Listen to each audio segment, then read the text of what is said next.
আৰু আজি আমি আলোচনাত দেখিছোঁ যে প্ৰগতিশীল জাতীয়তাবাদৰ চিন্তা চৰ্চাৰ অবিহনে অসমত জাতীয়তাবাদৰ কৰ্মসূচীৰ ভিত্তিতে যাতে অসমৰ মাটি পানী সম্পদ অসমীয়া হাতত থাকে অসমীয়া প্ৰথম গণতন্ত্ৰ ৰক্ষা কৰিব লাগিব গণতন্ত্ৰ নাথাকিলে জাতি নাথাকে সমাজতন্ত্ৰৰ সপোনো আমাৰ নাথাকে কাৰণ বাৰে বাৰে অসমীয়া জাতিটো ঠক নাখায় বিজেপিকটো প্ৰতিহিত কৰিব সেইটো নমস্কাৰ মই জীৱন কৃষ্ণ গোস্বামী মুখ্য সম্পাদক নতুন চিন্তা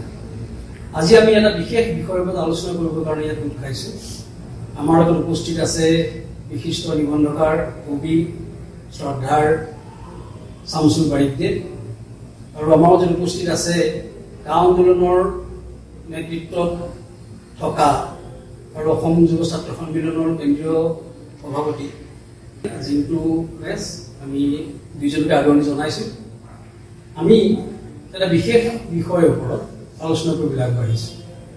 আমাৰ আজি বিষয়বস্তুটো হৈছে যে অসমৰ সাম্প্ৰতিক ৰাজনৈতিক যিটো প্ৰেক্ষাপট কা আন্দোলনৰ পাছত খুব সঘনে অসমৰ ৰাজনৈতিক পৰিস্থিতিটো সলনি হৈছে এই পৰিস্থিতিটোৰ ওপৰত আমি আলোচনা কৰিবলৈ আগবাঢ়িছোঁ মই প্ৰথমতেই আমাৰ মাজত উপস্থিত থকা শামছুল বাৰিকদেৱক কেইটামান কথা ক'বলৈ অনুৰোধ জনাইছোঁ যে সাম্প্ৰতিক যিটো অসমত ৰাজনৈতিক যিটো কুচকাৱাজ চলিছে এই আঞ্চলিক ৰাজনীতি মানে সবল কৰাৰ কাৰণে সক্ৰিয় কৰাৰ কাৰণে বিভিন্ন দল সংগঠনৰ লগত পৃথক পৃথকভাৱে যিটো প্ৰচেষ্টা চলিছে এই প্ৰচেষ্টাটো গ্ৰহণযোগ্য বুলি ভাবেনে এই প্ৰশ্নৰ উত্তৰ দিয়াৰ আগতে মই ক'ব খুজিম কেন্দ্ৰবাদী শাসন থকালৈকে আঞ্চলিকতাবাদৰ তাৎপৰ্য থাকিব প্ৰাসংগিকতা থাকিব আঞ্চলিক যদি দলৰ প্ৰাসংগিকতা থাকিব আৰু অসমৰ প্ৰেক্ষাপটত যদি আমি চাওঁ আমি হয়তো ঘূৰি যাব লাগিব অসম আন্দোলনলৈ কাৰণ অসম আন্দোলনে অসমত ৰাষ্ট্ৰীয় ৰাজনীতিৰ বিপৰীতে আঞ্চলিকতাবাদী ৰাজনীতি এটা থিয় কৰাৰ কাৰণে এটা পৰীক্ষা আৰম্ভ কৰিছিলে আমি দেখিলোঁ অসম গণ পৰিষদ নামৰ এটা দল গঠন হ'ল দুবাৰকৈ তেওঁলোকে বিস্ফোৰণ দখল কৰিলে আৰু পৰৱৰ্তী সময়ত দেখা গ'ল তেওঁলোকে ৰাষ্ট্ৰীয় দলবিলাকৰ লগত আপোচকামী নীতি গ্ৰহণ কৰি আঞ্চলিকতাবাদত বিসৰ্জন দিছে আৰু শেহতীয়াকৈ এই কা বিৰোধী আন্দোলনটোত তেওঁলোকৰ সংসদীয় ভূমিকাই এইটো স্পষ্ট ৰূপত প্ৰতীয়মান কৰিলে যে তেওঁলোকে আজিৰ তাৰিখত আঞ্চলিকতাবাদৰ মুখপাত্ৰ কৰি পায় আৰু তাৰ প্ৰেক্ষাপটতেই দেখা গ'ল যে কা বিৰোধী শক্তিবিলাকে একত্ৰিত হৈ পেলাই এটা নতুন আঞ্চলিক শক্তিৰ অভ্যুত্থান ঘটোৱাৰ কাৰণে নিশ্চয় এটা অৱকাশ এতিয়াও আছে কাৰণ অগপই জাতীয়তাবাদ নহয় জাতীয়তাবাদ মানে অগপই নহয় অগপই ঠিক কথা নহয় আচলতে গতিকে ই এটা প্ৰক্ৰিয়া হয় গতিকে এই প্ৰক্ৰিয়াটোত আমি দেখিলোঁ যে শেহতীয়াকৈ কা বিৰোধী স্থিতিৰ পৰা বিভিন্ন ধৰণৰ আঞ্চলিক দল গঠন হৈছে আৰু চুবুৰীয়ে আঞ্চলিক দল গঠন দেখিছোঁ আৰু শেহতীয়াকৈ দেখা গ'ল সেই আঞ্চলিক দলবিলাকৰো লাহে লাহে শক্তি স্কীমিত হৈ আহিছে আৰু নেতৃত্ব কেন্দ্ৰিক আঞ্চলিকতাবাদী দল আমি দেখিবলৈ পাওঁ নামবিলাক নকলেও সকলোৱে গম পায় কাৰ নেতৃত্বত আঞ্চলিক শক্তি অৱদান ঘটিছে আৰু অসমৰ অন্যতম এটা জাতীয় ছাত্ৰ সংগঠন অসম ছাত্ৰ সন্থা আৰু যুৱ ছাত্ৰ পৰিষদৰ যুটীয়া প্ৰচেষ্টাত অসমত এটা নতুন আঞ্চলিক দলে প্ৰকাশ কৰিলে ই আজিৰ তাৰিখত কিমান উল্লেখনীয় ঘটনা এই কথাটোৱে আমাক এতিয়াও এটা আহুকলীয়া সন্দৰ্ভৰ মাজলৈ লৈ গৈ আছে কাৰণ কা বিৰোধী শক্তিবিলাকক একত্ৰিত কৰি এটা সুস্থ বিজ্ঞানসন্মত জাতীয়তাবাদী দৰ্শনৰ আৰ্হিত এটা আঞ্চলিকতাবাদী দল গঠন হোৱাৰ পূৰ্ণ মাত্ৰাই অৱকাশ আছে কিন্তু তেওঁলোকে অন্যান্য শক্তিবিলাকক জনগোষ্ঠীয় বহু সংগঠন আছে কা বিৰোধী অন্যান্য শক্তিবিলাক আছে এই সকলোকে একত্ৰিত কৰি নকৰাৰ ফলস্বৰূপে এতিয়া প্ৰশ্নৰ অৱকাশ থাকিল যে এই আঞ্চলিকতাবাদ কিমান এওঁলোকৰ মাৰথণ্ডেজ কিমান ধন্যবাদ বাৰিকদেৱে এটা খুব গভীৰ প্ৰশ্ন উত্থাপন কৰিছে যে সাম্প্ৰতিক সময়ত আঞ্চলিকতাৰ পৰা যিটো কুচকাৱাজ চলিছে ইয়াৰ প্ৰাসংগিকতা সম্পৰ্কত তেখেতে প্ৰশ্ন উত্থাপন কৰিছে এটা মানে খুব সময় উপযোগী প্ৰশ্ন আমি মেছ ডাঙৰীয়া যাব বিচাৰিছোঁ কথাটো হৈছে কি যে জাতীয়তাবাদৰ জন্মৰ লগত ৰাজনৈতিক চিন্তা চেতনাৰ সম্পৰ্ক আছে তাৰ বুকুৰ পৰাই আঞ্চলিকতাবাদ আচলতে হ'ব নালাগে আঞ্চলিক ৰাজনীতিয়ে পোখা মেলিছে আৰু অসমত ইয়াৰ ইতিমধ্যে যথেষ্ট কুচকাৱাজ হৈ গৈছে সাম্প্ৰতিক সময়ছোৱাত কা বিৰোধী শক্তিক একত্ৰিত কৰি এক মঞ্চত থিয় কৰাৰ এটা পূৰ্ণ সুযোগ সম্ভাৱনা থকাৰ পাছতো পৃথকভাৱে ৰাজনৈতিক মানে কুচকাৱাজ চলোৱাৰ যিটো পৰিস্থিতি সৃষ্টি হৈছে এই সম্পৰ্কত কা বিৰোধী শক্তিৰ এজন নেতৃত্ব হিচাপে আমাৰ মেজ ডাঙৰীয়া কি ক'ব আমি জানিব বিচাৰিছোঁ প্ৰথমতে এটা কথা উল্লেখ লাগিব যেতিয়ালৈকে দেশৰ কেন্দ্ৰত অতিকেন্দ্ৰিক শাসন ব্যৱস্থা থাকিব এককেন্দ্ৰিক শাসন ব্যৱস্থা বাহাল থাকিব তেতিয়ালৈকে ভাৰতৰ বিভিন্ন প্ৰান্তত আঞ্চলিকবাদ বুলি যিটো কোৱা এই আঞ্চলিকবাদৰ প্ৰাসংগিকতা থাকিব এই কথা স্পষ্ট অসমৰ প্ৰেক্ষাপটত কেৱল কা আন্দোলনৰ পাছতেই এই আঞ্চলিকবাদৰ ৰাজনীতিৰ কিবা গা কৰি উঠিছে বুলি ক'লে কোনো ইয়াৰ আগতো আঞ্চলিকবাদৰ নামত অসম গণ পৰিষদে চৰকাৰ কৰিছে বিশেষকৈ কা আন্দোলনৰ নামত কিন্তু তাৰ আগতে মই এটা কথা ক'ব বিচাৰিম যে অম্বিকাই ৰায়চৌধুৰীৰ দিনৰ পৰা এই তেল কানলৰ আন্দোলন তাৰপাছত অসম আন্দোলনৰ এইগোটেই কথা বতৰাখিনি অসমীয়া মানুহৰ মাজত ৰাষ্ট্ৰৰ প্ৰতি যিটো ক্ষোভ অসমৰ বিদেশী সমস্যাই হওক অসমৰ অৰ্থনৈতিক অসমখনক যি অৰ্থনৈতিক উপনিৱেশ হিচাপে ভাৰত ৰাষ্ট্ৰই সদায় ব্যৱহাৰ কৰি অসমৰ তেল কয়লা চাহপাত এইবিলাক লুণ্ঠন কৰি অসমীয়া জাতিৰ অৰ্থনীতি অসমৰ ৰাজনৈতিক আৰু সামাজিক সমস্যাৰ প্ৰতি পৃথিৱীৰ যিবিলাক ৰাষ্ট্ৰই কংগ্ৰেছেই হওক বিজেপি হওক ভাৰতীয় যিটো কৰি আহিছে তাৰ প্ৰতি খুব অসমৰ ৰাইজৰ আছে এই অসমৰ ৰাইজৰ পঞ্জীকৃত ক্ষোভটো ইতিমধ্যে অসম গণ পৰিষদ নামৰ আঞ্চলিক দলটোৱে ইতিমধ্যে ব্যৱহাৰ কৰি শাসনৰ গাড়ীটো আহিছিল আৰু যিবিলাক মূল বিষয়ক লৈ তেওঁলোকক চৰকাৰৰ শাসনৰ গাড়ীলৈ পঠিয়াইছিল সেই বিষয়বিলাক সমাধান কৰাৰ ক্ষেত্ৰত তেখেতৰ সম্পূৰ্ণ ব্যৰ্থ হ'ল তাৰ এটা শ্ৰেণীগত দিশো আছে মধ্যবিত্ত মানুহক প্ৰতিনিধিত্ব কৰা এই আঞ্চলিক দলটোৱে অসম গণ পৰিষদে কেতিয়াও অসমৰ থলুৱা খাটি খোৱা মানুহৰ সমস্যাৰ সমাধান কৰাত ব্যৰ্থ হ'ল যাৰ ফলত অসমৰ জনগোষ্ঠীয় যিবিলাক সমস্যা আছে জনজাতীয় সমস্যা আছে সেইবিলাক দিনক দিনে বাঢ়ি যোৱা হৈছে এতিয়া আপুনি যিহেতু কা আন্দোলনৰ কথা কৈছে কা আন্দোলনৰ পাছৰ প্ৰেক্ষাপটত যি কথা কৈছে এইটো একদম স্পষ্টকৈ ক'ব বিচাৰিছোঁ কা আন্দোলনৰ পাছত এতিয়া অখিল গগৈ নেতৃত্বত কৃষক মুক্তিৰ নেতৃত্বত ১৭ সংগঠনে এজন দল গঠন কৰাৰ কথা কৈছে আৰু ১৬খন ছাত্ৰ সন্থা আৰু এজিঅ'এছপি নেতৃত্বত কৃষ্ণ জনগোষ্ঠী সংগঠনে ৰাজনৈতিক দল ইতিমধ্যে কৰিছে এই বহুতে প্ৰশ্ন কৰি আছে যে এখন মঞ্চত কিয় অহা আপুনি যদি চাই যোৱা সময়ছোৱাত কৃষক মুক্তিয়ে কোনবিলাক বিষয়ক লৈ পিনি ৰাষ্ট্ৰৰ বিৰুদ্ধে মাত মাতিছে মাটি অধিকাৰৰ বিষয়বিলাক অসমৰ সম্পদবিলাক ৰাষ্ট্ৰই লুণ্ঠন কৰাৰ বিৰুদ্ধে কৃষক মুক্তিৰ নেতৃত্বত আপোচবিহীনভাৱে আন্দোলন চলি আছে আৰু এই মানুহখিনিয়ে সাধাৰণ জনগোষ্ঠীয় খাটি খোৱা মানুহবিলাকৰ সমস্যাৰ ৰাজ্যিক লৈ কৃষক মুক্তিয়ে মাত মাতি আহিছে আৰু তাৰ বিপৰীতে আমি দেখিবলৈ পাইছো যে সেইকাৰণে ৰাষ্ট্ৰই জোৰজবৰদস্তি অখিল গগৈক আমি জেলত পোৱা দেখিছো এই আপোচহীন যিটো তেওঁলোকৰ আন্দোলন এতিয়া মই কৈছো যে অসমত কাটোৱে দেশ আৰু প্ৰথম মানে হেৰি নহয় একমাত্ৰ সমস্যা নহয় তাৰ বহু সমস্যা আছে সেই সমস্যাবিলাকক লৈ পিনি এজেপি নামৰ ৰাজনৈতিক দলটোৱে নৱগঠিত ৰাজনৈতিক দলটোৱে তেওঁলোকৰ আদৰ্শগত লাইনৰ ভৱিষ্যত কৰ্মসূচী কি হ'ব এই কথাখিনি বিশেষকৈ স্পষ্ট কৰা নাই স্বাভাৱিকতে অসমৰ জনগণে আদৰ্শগত দিশটো আৰু ভৱিষ্যত কৰ্মসূচীৰ বিষয়ে চাব কাৰণ অসম গণ পৰিষদে এই জাতীয়কৰণৰ নামতে দল কৰিছে এতিয়া কালে সাম্প্ৰদায়িক দল বিজেপিৰ লগত তেওঁলোক চামিল হৈছে এই কথাটো কোনে আশ্বস্ত কৰিব যে এজিপিও কালে গৈ পিনি বিজেপিৰ লগত চামিল নহ'ব গতিকে আদৰ্শগত লাইন আমি চাব লাগিব কৃষক মুক্তিৰ নেতৃত্বত যি সংগত দল হ'বলৈ গৈ আছে আমি ভাবোঁ যে তেওঁলোকো আদৰ্শগত লাইনত ঠিক কৰা উচিত হ'ব আৰু এই মুহূৰ্তত বিজেপিক পৰাভূত কৰিবলৈ কাৰণে আদৰ্শগত মিল থকা প্ৰগতিশীল চিন্তাধাৰা আৰু গণতান্ত্ৰিক যিবিলাক শক্তি আছে সেই শক্তিবিলাকক লগত ল'ব লাগিব দ্বিতীয় কথা আটাইতকৈ ডাঙৰ ভুলটো হৈ আছে যে অসমৰ জনজাতীয় যিবিলাক গোট আছে যিবিলাক ৰাজনৈতিক দল আছে যিবিলাক এতিয়াও বিজেপিৰ লগত চামিল হোৱা নাই সেই শক্তিবিলাকৰ লগত লৈ পিনি কিন্তু বিজেপিৰ বিৰুদ্ধে এখন শক্তিশালী গণ আন্দোলন আৰু ৰাজনৈতিক আন্দোলন গঢ়ি তুলিব লাগিব মই সেইটো বিচাৰোঁ ধন্যবাদ আমাৰ মেজডাঙৰীয়াই এটা গুৰুত্বপূৰ্ণ কথা ক'লে যে এই ৰাজনৈতিক চিন্তা চৰ্চাৰ লগত শ্ৰেণীগত দৃষ্টিকোণৰ এটা সম্পৰ্ক আছে আৰু এই শ্ৰেণীগত দৃষ্টিকোণৰ সম্পৰ্কটোৰ কথাটো আহোঁতে এনেকুৱা কথাও আহি পৰিছে যে অসমৰ যিবিলাক দল সংগঠনে এই ৰাজনৈতিক কুচকাৱাজটো আৰম্ভ কৰিছে এই দল সংগঠনবিলাকৰ শ্ৰেণীগত দৃষ্টিভংগী কেনেকুৱা বা তেওঁলোকৰ ৰাজনৈতিক চিন্তা চৰ্চাৰ আঁৰত থকা জাতীয়তাবাদী চিন্তা চৰ্চাবিলাক কেনেকুৱা ধৰণৰ এই সম্পৰ্কত যদি আমি অকণমান পাছলৈ ঘূৰি যাওঁ যে অসমৰ জাতীয়তাবাদৰ বিকাশ যাৰ মাজেদি আহি আঞ্চলিকতাবাদী এটা ৰাজনীতি সৃষ্টি হ'ল এই জাতীয়তাবাদৰ বিকাশৰ লগত মানে বা সেই বিকাশটো প্ৰকৃততেই শুদ্ধ পথেৰে আগবাঢ়িছিল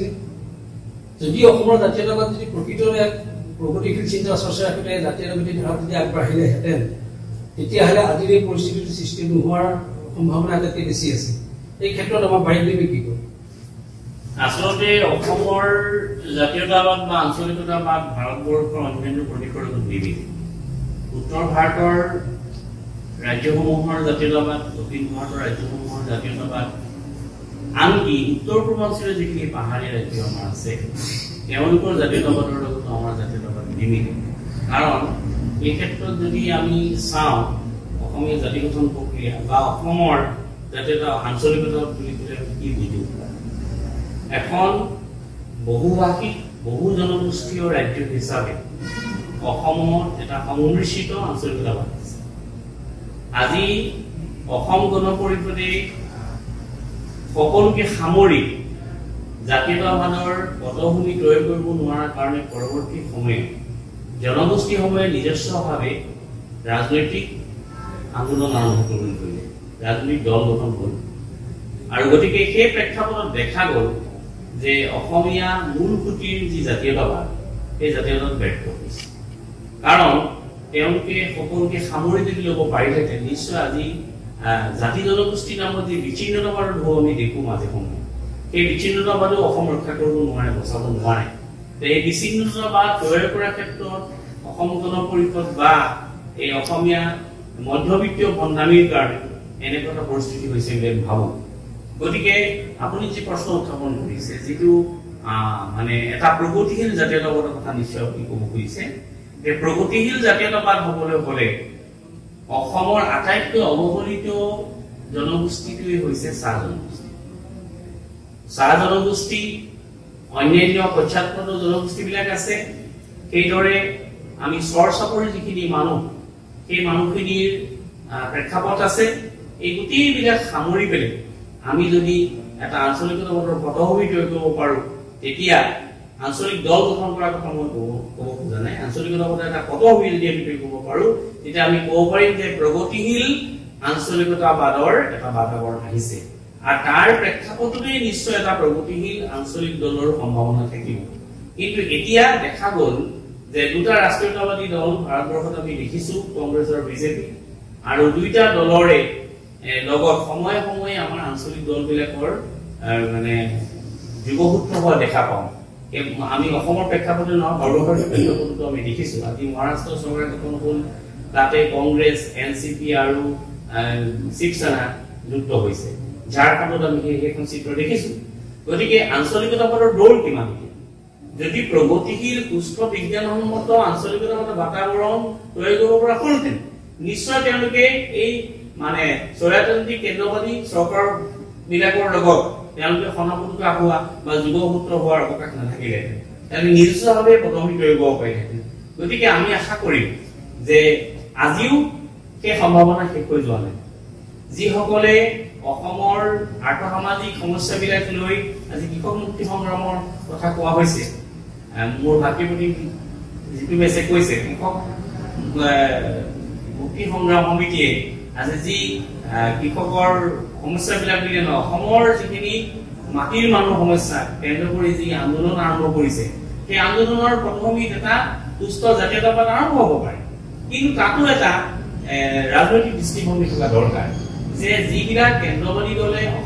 অসমে শোষণ কৰিছে সেই দলৰ বিৰুদ্ধে আমি কি হ'বলগীয়া নহয়, আমাৰ ৰাজনৈতিক ইছ্যুবিলাক কি হ'ব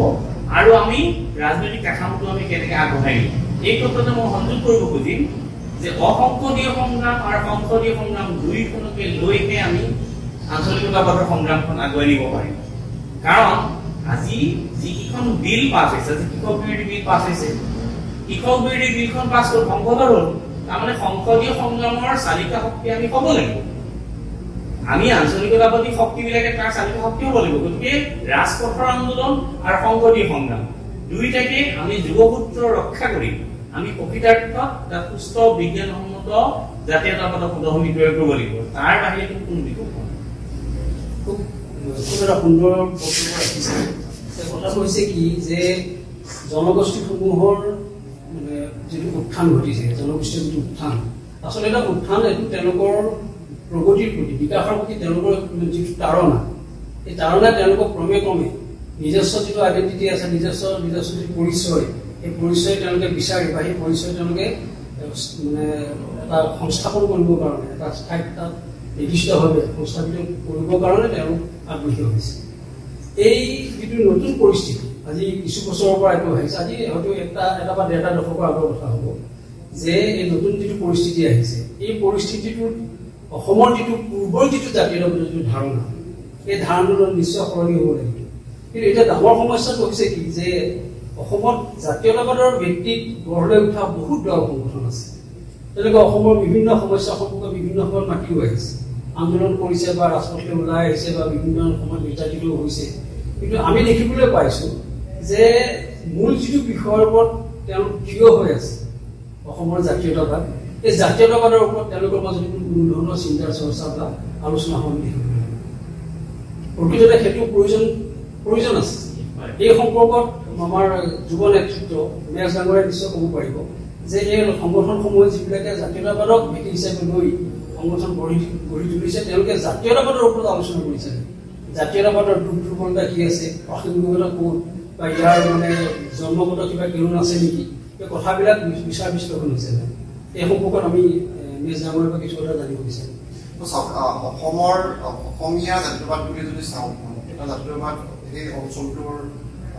ভাষিক সাংস্কৃতিক ভিত্তিৰ ওপৰত কৰি জাতীয়তাবাদ হয়। এই কথাটো কি, অসমীয়া জাতীয়তাবাদ বুলি ক'লে মই মোৰ মতেহে যে অসমীয়া জাতীয়তাবাদটোৰ বৈচিত্ৰতাৰ ভিত্তিত হ'ব লাগিব।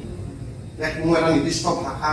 ধৰ্ম, সংস্কৃতি বা জনগোষ্ঠী কেন্দ্ৰ কৰি জাতীয়তাবাদ গঢ়ি উঠিব নোৱাৰে। যদি গঢ়ি উঠিছে তেন্তে সেইটো এটা মধ্যবিত্ত জাতীয়তাবাদ, সেইটো নিৰ্দিষ্ট ভাষিক আৰু এটা কট্টৰ সাম্প্ৰদায়িক জাতীয়তাবাদ বুলি জানিব। যদি অসমৰ জাতীয়তাবাদৰ সকলো জাতি জনগোষ্ঠী, সকলো ধৰ্মাৱলম্বী, সকলো ভাষা ভাষিক লোকক লৈ যদি আগবাঢ়ি যায়, সেইটো প্ৰবল জাতীয়বাদ হ'ব। তাৰ পাছতো এটা থাকিব যে খাটি খোৱা মানুহৰ তাত সেই জাতীয়তাবাদৰ প্ৰতিমূল হোৱা নাই। এতিয়া আমি বাৰে বাৰে কৈ আছো, কৃষক মুক্তিৰ এটা শ্ৰেণীগত চৰিত্ৰ আমি দেখিবলৈ আছো। কৃষক মুক্তি সাধাৰণ খাটি খোৱা মানুহৰ কাৰণে কাম কৰি থকা বা মাত মাতি থকা আমি মিনিমাম কিছুমান কাৰ্যসূচী দেখিবলৈ পাইছো। তাৰ বিপৰীতে যিবিলাক জাতীয়তাবাদৰ নামত যিবিলাক সংগঠন আছে অসমত, সেই জাতীয়তাবাদৰ মই ভাবো যে বৰ্ণহিন্দু প্ৰধান আৰু মধ্যবিত্ত জাতীয়তাবাদ, তেওঁলোকে সকলো জাতি জনগোষ্ঠী, সকলো জনজাতি সামৰি ল'ব পৰা নাই। উদাহৰণস্বৰূপে মই একদম খোলা খুলি কৈছো, সদৌ অসম ছাত্ৰ সন্থা বুলি যেতিয়া মনলৈ আহে, অসমৰ সকলো ছাত্ৰক সামৰি লোৱা সংগঠন। কিন্তু আজিতো প্ৰতিটো জনগোষ্ঠীয়ে একোটা ছাত্ৰ সংগঠন আছে। তাৰমানে সদৌ অসম ছাত্ৰ সন্থাই সকলো জাতি জনগোষ্ঠীৰ ছাত্ৰসকলৰ সমস্যাবিলাকৰ প্ৰতিফলন কৰিব পৰা ব্যৰ্থ হৈ যোৱা হৈছে। সেইকাৰণে জনগোষ্ঠীয় ছাত্ৰ সংগঠনবিলাক গঢ়ি উঠিলে। এতিয়া মোৰ কথালৈ আহোঁ, অসমৰ প্ৰগতিশীল জাতীয়তাবাদ যদি কওঁ, তেতিয়াহ'লে সকলো জাতি জনগোষ্ঠীৰ সমস্যা, সকলো জাতি জনগোষ্ঠীৰ ভাষিক, সাংস্কৃতিক, ৰাজনৈতিক আৰু অৰ্থনৈতিক নিৰাপত্তা দিব পৰা অমুকীয়া কৰ্মসূচী ভিত্তিত যি জাতীয়তাবাদ গঢ়ি উঠিব, তাক আমি প্ৰগতিশীল জাতীয়তাবাদ বুলি কওঁ। আৰু অসমীয়া মানুহে আজি তাৰিখত প্ৰগতিশীল জাতীয়তাবাদক বিশ্বাস কৰিব আৰু সেই প্ৰগতিশীল জাতীয়তাবাদৰ আধাৰতেই অসমৰ আঞ্চলিকতাৰ ৰাজনীতি গঢ়ি তোলাটো নিশ্চয়ভাৱে বিচাৰিব। এই কথাটো হ'ল কি, সেই কৰ্মসূচী কোনবিলাক ৰাজনীতিৰে গঠন কৰিছে? এজিপি এতিয়ালৈকে মই দেখা নাই, এজিপিৰ কোনো কৰ্মসূচী মই দেখা নাই। আৰু পৃথিৱীৰ ইতিহাসত ছাৰে শামছুল বাৰিকে ছাৰে বেছি জানিব, আৰু পৃথিৱীৰ ইতিহাসত মধ্যবিত্ত শ্ৰেণী আৰু খাটি খোৱা শ্ৰেণীৰ প্ৰতিনিধিত্ব কৰা দুটা ৰাজনৈতিক দলে একেলগে কিন্তু শাসন কৰিছে বুলি মোৰ মনত পৰে। আৰু যদিও বেলেগে তেনেকুৱা যদি হয়, তেতিয়াহ'লে সেইটো এটা চূড়ান্ত দ্বন্দ্বত থাকিব, আৰু সেই দল, সেই চৰকাৰ যে কিছুদিনৰ কাৰণে থাকিব, সেইটো কিন্তু নিশ্চিত। গতিকে আদৰ্শগত লাইন আৰু এটা মই সংযোগ কৰিম, আজি অসমৰ জনজাতীয় সমস্যাবিলাক যে বাঢ়ি গৈ আছে। বহুতে কয় যে জনজাতিবিলাক মূল সুঁতিৰ অসমীয়া আৰু জনজাতি বুলি দুটাৰ মাজত ভাগ কৰাৰ এটা আমি সম্পূৰ্ণ দেখি পাওঁ। বহুতে কয় যে মূল সুঁতিৰ অসমীয়া ৰাজনীতিত জনজাতিসকল নাই, আছে। আজি বিজেপিৰ কংগ্ৰেছ মিচিংসকলৰ মাজতো আছে, বড়োসকলৰ মাজতো আছে, কাৰ্বিসকলৰ মাজতো আছে, কম বেছি পৰিমাণে। মূল সুঁতিৰ ৰাজনীতি কৰিবলৈ তেওঁলোক ইচ্ছা কৰে। কিন্তু এই বুজোৱা দলকেইটাই, এই দলকেইটাৰ নেতৃত্বত কিন্তু আজিলৈকে জনজাতিৰ মানুহক নামত দিছে, তেওঁলোকৰ কথা বতৰাবিলাক, তেওঁলোকৰ জনগোষ্ঠীটোৰ সমস্যাবিলাক প্ৰতিফলন কৰিব পৰাকে বা সমাধান কৰিব পৰাকে কোনো দলে কৰ্মসূচী হোৱা নাই, যাৰ কাৰণে জনগোষ্ঠীবিলাকে চূড়ান্ত দৈন্যতাত পৰিছে। এতিয়া মই সমগ্ৰ অসমৰ ৰাইজক এটাই আহ্বান জনাম যে আদৰ্শগত নেতৃত্বত, আইডিয়লজিকেল লিডাৰশ্বিপত গঢ়ি উঠা এটা শক্তিক আমি আগুৱাই নিব লাগিব। আৰু সেই জাতীয়তাবাদ, সেই প্ৰগতিশীল জাতীয়তাবাদ, সেই ৰাজনৈতিক আদৰ্শগত কথা বতৰাখিনি সকলো মানুহকে, সকলো শ্ৰেণীৰ মানুহকে, সকলো ধৰ্মৰ মানুহকে, সকলো জনগোষ্ঠীৰ মানুহকে সমানভাৱে আগবাঢ়ি নিব পৰা এটা শক্তি যাতে গঢ়ি তোলে, তাৰ কাৰণে সকলোৱে চেষ্টা কৰিব। ধন্যবাদ। আমি এই বিষয়টোৰ এটা পৰ্যায়লৈ আহি উপস্থিত হৈছোহি। আমি দেখিলোঁ যে অসমীয়া জাতীয়তাবাদৰ প্ৰাৰম্ভিক পৰ্যায়টোত ইয়াৰ ভাষাকেন্দ্ৰিক যিটো প্ৰভাৱ, এই প্ৰভাৱ আৰু সাম্প্ৰতিক সময়ত বহুত জাতীয়তাবাদী দল সংগঠনৰ যিটো সংৰক্ষণশীল মনোভাৱ, তাৰ দ্বিতীয়তে ইয়াৰ ওপৰত মধ্যবিত্তীয় যিটো প্ৰভাৱ, এই গোটেই কথাকেইটাই অসমীয়া জাতীয়তাবাদক পিছলৈ টানি আছে। আৰু আজি আমি আলোচনাত দেখিছোঁ যে প্ৰগতিশীল জাতীয়তাবাদৰ চিন্তা চৰ্চাৰ অবিহনে অসমত জাতীয়তাবাদৰ আয়ুস যথেষ্ট দীঘল নহ'ব। আৰু এটা কথাও ঠিক যে বহুত আন্তৰ্জাতিক বিশেষজ্ঞৰ মতে জাতীয়তাবাদ মূলতঃ এক সংকীৰ্ণ চিন্তা চৰ্চা, কিন্তু সংকীৰ্ণ হ'লে ইয়াক কেতিয়াও এৰাই চলিব নোৱাৰি। ইয়াৰ মাজেদিহে আমি আন এটা পৰ্যায়লৈ নিজক উত্তৰণ ঘটাব পাৰিম। এটা কথা হৈছে কি যে সাম্প্ৰতিক যিটো পৰিস্থিতি আমি মুখামুখি হৈছোঁ, আজি সচেতন প্ৰত্যেকজন ব্যক্তিৰ মানে এটা চিন্তা হৈছে যে সামগ্ৰিক যিটো ৰাজনৈতিক যিটো কুচকাৱাজ চলিছে, যে মেজডাঙৰে কোৱাৰ নিচিনাকৈ যে আদৰ্শগত মিল নাই। আজি সদৌ অসম ছাত্ৰ সন্থা, যুৱ ছাত্ৰ পৰিষদ বা কৃষক মুক্তি বা অন্যান্য তেনেকুৱা দল সংগঠনবিলাকৰ মাজত আদৰ্শগত পাৰ্থক্য আছে। আদৰ্শগত পাৰ্থক্য থকা দল সংগঠনবিলাক গোট খাই এখন মঞ্চত থিয় হৈ কাম কৰাটোতো অসুবিধা আছে। গতিকে তেওঁলোকৰ মাজত সেই পৰ্যায়লৈ যাব পৰাকৈ কিবা আমি সূত্ৰ উদ্ভাৱন কৰিব পাৰিম নেকি যে এই পথটোৰে যদি আপোনালোক যায়, গৈ আপোনালোকে এখন মঞ্চত থিয় হ'ব পাৰে। হয়, তেওঁলোকে এইটো কথা ক'ব পাৰে যে আমি এনেকৈ থাকিলেও নিৰ্বাচনৰ সময়ত আমি এজন প্ৰাৰ্থীক, এটা সমষ্টিত এজন প্ৰাৰ্থীক থিয় কৰা আমি একত্ৰিত হ'ম বা এটা আমব্ৰেলাৰ তলত আমি থিয় হ'ম। সেইটো কিন্তু আদৰ্শগত মিল নহয়। সেইটো নিশ্চয় মানে ৰাজনৈতিকভাৱে ক্ষমতা দখলৰ কাৰণে কৰা এটা কুচকাৱাজৰ অংশ, নিৰ্বাচন কেন্দ্ৰিক বুজাব। গতিকে সেই যিটো পৰিস্থিতি সৃষ্টি হৈছে, সেই পৰিস্থিতিটোত অসমৰ সচেতন মানুহখিনি যথেষ্ট চিন্তিত হৈছে। সেইকাৰণে আমি ভাবিছোঁ যে সাম্প্ৰতিক ৰাজনৈতিক আঞ্চলিক ৰাজনীতিক মানে আগবঢ়াই নিয়াৰ ক্ষেত্ৰত এনে কি আমি পদ্ধতি বা এনে কি আমি পথ আমি ল'ব পাৰোঁ, যিটোৱে এই পৃথকে কৰা যিটো কুচকাৱাজ, ইয়াক একত্ৰিত কৰি এখন মঞ্চত থিয় কৰাব পাৰে। এই সম্পৰ্কত আমি বাৰীক দিব পৰা কিছু কথা জানিব বিচাৰিম। অতি তাৎপৰ্যপূৰ্ণ প্ৰশ্ন, অতি প্ৰাসংগিক প্ৰশ্ন। এতিয়া যি আৱহাৱা চলি আছে, আদৰ্শগত পাৰ্থক্য থকাৰ কাৰণে বহু আঞ্চলিকতাবাদী সংগঠন একত্ৰিত হোৱাৰ প্ৰতিবন্ধকতা অহাটো যেনেকৈ প্ৰাসংগিক, সেইধৰণে বৃহত্তৰ স্বাৰ্থত অসম ৰক্ষা, অসমীয়া জাতি ৰক্ষা, ভাষা ৰক্ষা, সংস্কৃতি ৰক্ষাৰ স্বাৰ্থত আৰু অসমৰ বহুমাত্ৰিক যি জনগোষ্ঠীয় চৰিত্ৰ, এই সকলোবিলাকৰ স্বাৰ্থৰ পক্ষে যদি আমি একত্ৰিত হ'ব পাৰোঁ, আমি কেইটামান মৌলিক সমস্যাত নিশ্চয় একমত হ'ব পাৰোঁ। আজি আমাৰ দীৰ্ঘদিনীয়া বানপানী সমস্যা, গৰাখহনীয়া সমস্যা, ভূমিহীন কৃষকৰ সমস্যা, বৃহৎ নদীবান্ধৰ সমস্যা, আমাৰ ভাষাৰ সংকট আৰু জাতিক মেৰুকৰণ কৰাৰ বিৰুদ্ধে যি আমাৰ সুস্থ জাতীয়তাবাদৰ পটভূমি গঢ়ি তোলা, এনে বহু বিষয় আছে যিবিলাক বিষয়ত মোৰ বোধেৰে বা আমাৰ সচেতন অসমীয়া মানুহৰ, অসমীয়া শব্দটো মই এই ক্ষেত্ৰত প্ৰয়োগ কৰিছোঁ, সকলোকে লৈ অসমীয়া কৈছোঁ। মই অকল অসমীয়া ভাষা কোৱা মানুহখিনিক অসমীয়া ক'ব খোজা নাই। গতিকে আমি এই উমৈহতীয়া যিবিলাক বিষয় কোনো এটা ছাত্ৰ সংগঠনে বা কোনো এটা আঞ্চলিক দলে উপেক্ষা কৰিব নোৱাৰে, আৰু তেওঁলোকে নিজৰ মঞ্চত এককভাৱে হ'লেও যুটীয়াভাৱে এই আন্দোলনবোৰ কৰি আছে, সেই ইছ্যুবিলাকক লৈ প্ৰাক নিৰ্বাচনী এটা মিত্ৰতা হোৱাৰ অৱকাশ যথেষ্ট আছে। কাৰণ সেইবিলাকত নিশ্চয় বাধা নিষেধ নাথাকিব, কিন্তু মতাদৰ্শগত পাৰ্থক্যটো সেই সময়ত মুখ্য বিষয় হৈ নাথাকিব। কাৰণ প্ৰথম কথাটো হৈছে আমি আজিৰ তাৰিখত আমাৰ গণতন্ত্ৰ ৰক্ষা কৰিব লাগিব। এতিয়া গণতন্ত্ৰৰ সংকট আহিছে, জাতি ৰক্ষা কৰিবলৈ হ'লে, ভাষা ৰক্ষা কৰিবলগীয়া, অসম ৰক্ষা কৰিবলগীয়া হ'লে, অসমে ৰক্ষা কৰিবলগীয়া, জনগোষ্ঠীসমূহ ৰক্ষা কৰিবলগীয়া হ'লে প্ৰথম গণতন্ত্ৰ ৰক্ষা কৰিব লাগিব। গণতন্ত্ৰ নাথাকিলে জাতি নাথাকে, সমাজতন্ত্ৰৰ সপোনো আমাৰ নাথাকে। গতিকে প্ৰথমতে ফেচিবাদী শাসন উফৰোৱাৰ কাৰণে আমি সকলো গণতান্ত্ৰিক ভাৱাপন্ন যিবোৰ দল, কেৱল আঞ্চলিক দলে মই কোৱা নাই, সৰ্বভাৰতীয় পৰ্যায়তো গণতান্ত্ৰিক দল থাকিব পাৰে, যিসকল কা-বিৰোধী স্থিতি গ্ৰহণ কৰিছে আজিৰ তাৰিখত বা তেওঁলোকে এখন অবিজেপি চৰকাৰ হোৱাটো বিচাৰে।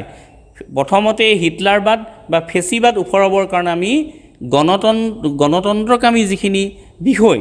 আমাৰ গণতন্ত্ৰ ৰক্ষাৰ কাৰণে যিখিনি আমাৰ চৰ্ত আছে, বিষয় আছে, সেইখিনি লৈ পেলাই প্ৰাক নিৰ্বাচনী আমি এটা বুজাবুজি কৰিব পাৰোঁ। আৰু তাত পটভূমিতে নিশ্চয় এই আমাৰ সামগ্ৰিকভাৱে আঞ্চলিকতাবাদী ৰাজনীতিটো আমি আগুৱাই নিব পাৰিম। ধন্যবাদ যথেষ্ট গুৰুত্বপূৰ্ণ বিষয় এটা আগবঢ়াই দিছে বাৰিকদেৱে এতিয়া এইটো আমি যোৱা আমাৰ যিটো ইতিহাস ভাৰতবৰ্ষৰ স্বাধীনতাৰ পাছৰ যিটো ইতিহাস সেই ভাৰতবৰ্ষৰ লগত সংপৃক্ত হৈ থকা অসমৰ যিটো ইতিহাস তাৰ পৰা আমি যিটো দেখিলোঁ যে ৰাষ্ট্ৰীয়তাবাদী দলবিলাকৰ অসমৰ ক্ষেত্ৰত যিটো তেওঁলোকৰ অনুশীলন তেওঁলোকে কৰিলে সেইটো আমাৰ কাৰণে সুখপ্ৰদ নহ'ল আৰু এইটোক আচলতে আমি ইতিমধ্যেই অসমে ৰাষ্ট্ৰীয়তাবাদী দলবিলাকক নাকচ কৰিছে কিন্তু পৰিস্থিতিত কেতিয়াবা আকৌ গ্ৰহণ কৰি ল'ব লগা হৈছে আৰু তাৰ কাৰণে নিশ্চয় জাতীয়তাবাদী বা আঞ্চলিকতাবাদী শক্তিবিলাকৰ দুৰ্বলতাৰ কথাটো আছে এতিয়া ৰাষ্ট্ৰীয় যিটো চিন্তা চৰ্চা ৰাষ্ট্ৰৰ যিটো দৃষ্টিভংগী সি যি দলেই নহওক কেন্দ্ৰত শাসনত অধিষ্ঠিত হোৱা এতিয়ালৈকে অধিষ্ঠিত হোৱা সকলো দলৰে দৃষ্টিভংগী অসমৰ ক্ষেত্ৰত বিশেষ পাৰ্থক্য নাই আমি যদি দেখিলোঁ এতিয়া এই ক্ষেত্ৰত আমি ভাবোঁ যে তাক উফৰাবৰ কাৰণে অসমত যিটো আঞ্চলিক ৰাজনীতি কুচকাৱাজ চলিছে এই কুচকাৱাজক সৰ্বভাৰতীয় পৰ্যায়ত চলা কুচকাৱাজৰ লগতো সম্পৰ্কিত কৰাৰ মানে প্ৰয়োজন আছে যিটো আঞ্চলিক সৰ্বভাৰতীয় পৰ্যায়ত আপুনি কোৱাৰ ধৰণে এতিয়া পাছৰ কথাটো আহিছে কি যে আমি যদি এনেকৈ যদি ভাবোঁ যে অসমৰ জাতীয়তাবাদ অসমৰ মৌলিক সমস্যা অসমৰ আঞ্চলিক ৰাজনীতি এই গোটেই কথাবিলাক সম্পৰ্কত মুকলি মনেৰে যদি সকলো দল সংগঠন সকলো আঞ্চলিক শক্তিক বা জাতীয়তাবাদত বিশ্বাস কৰা দল সংগঠন ৰাজনৈতিক শক্তি একত্ৰিত হৈ যদি তেওঁলোকে অন্ততঃ এবাৰ যদি আলোচনা কৰিলেহেঁতেন যে অসমৰ জাতীয়তাবাদৰ সমস্যা ক'ত অসমৰ আঞ্চলিকতাবাদত কি কি কেৰুণ আছে জাতীয়তাবাদত কি কি কেৰুণ আছে অসমৰ মৌলিক সমস্যা প্ৰকৃততে কোনখিনি আমাৰ অঞ্চলভিত্তিক সমস্যা এই কথাখিনি তেওঁলোকে যদি এবাৰ আলোচনা কৰি পেলাই তেওঁলোকে যদি এটা মেমৰিণ্ডাম প্ৰস্তুত কৰিলেহেঁতেন বা তেওঁলোকে যদি সম্ভৱ হ'লহেঁতেন বা পাৰিলেহেঁতেন এখন জাতীয় ইস্তাহাৰ যদি তেওঁলোকে প্ৰস্তুত কৰি ৰাইজৰ আগত দাঙি ধৰিব পাৰিলেহেঁতেন তেতিয়া মই ভাবিছোঁ যে এই নতুন যিটো প্ৰচেষ্টা চলিছে ই যথেষ্ট সঁহাৰি পালেহেঁতেন এই সম্পৰ্কত আমাৰ মেছ ডাঙৰীয়াৰ পৰা আমি বক্তব্য এটা লওঁ যে সাম্প্ৰতিক পৰিস্থিতিটোত দল সংগঠনসমূহে একত্ৰিত হৈ আঞ্চলিক ৰাজনীতিক বা প্ৰতিষ্ঠা কৰাৰ ক্ষেত্ৰত নহয় জাতীয়তাবাদৰ সমস্যা সম্পৰ্কত আমি সমস্যা দেখিছোঁ যিহেতু জাতীয়তাবাদৰ সমস্যা আহি পৰিছে আঞ্চলিকতাবাদ প্ৰতিষ্ঠা কৰাৰ ক্ষেত্ৰতো সমস্যা আহি পৰিছে জাতীয় প্ৰশ্নবিলাকৰ ক্ষেত্ৰত মুকলি আলোচনা কৰাৰ ক্ষেত্ৰত সমস্যা আহি পৰিছে ইয়াত নীতিগত প্ৰশ্নৰ কথা আহি পৰিছে বা মানে শ্ৰেণীগত দৃষ্টিভংগীৰ কথা আহি পৰিছে এই ক্ষেত্ৰত কেনেধৰণে আগবাঢ়িলে আচলতে এই আমি ভবা কথাটো আমি সম্ভৱ কৰিব পাৰিম এই কথাটো একেষাৰে কোৱা কথা নহয় মই এটা কথা ক'ব বিচাৰিম যে অসমীয়া জাতিটোক খুব মনে প্ৰাণে ভাল পোৱা এজন যুৱক হিচাপে ধৰ্মনিৰপেক্ষ ৰাষ্ট্ৰখনক গণতান্ত্ৰিক ৰাষ্ট্ৰখনক সন্মান কৰাৰ শ্ৰদ্ধা কৰাৰ আৰু সেই ৰাষ্ট্ৰৰ চৰিত্ৰ বাহাল ৰখাৰ বিচৰা এজন যুৱক হিচাপে মই এটা কথাই ক'ম যে যোৱা সময়ছোৱাত আমি 2016 চনত অসমৰ বিজেপি চৰকাৰ বিজেপি দলটোক ৰাইজে ভোট দিছিল কংগ্ৰেছৰ চূড়ান্ত দুৰ্নীতি মূল্যবৃদ্ধি নিবনুৱা সমস্যা আদিৰ মূল যিবিলাক বিষয় আছিল সেই বিষয়বিলাকৰ সমাধানৰ কাৰণে আৰু অসমৰ জনগোষ্ঠীগত যিবিলাক সমস্যা আছিল সেই সমস্যাবিলাক সমাধানৰ কাৰণে অসমৰ ৰাইজে বিজেপিক ভোট দিছিল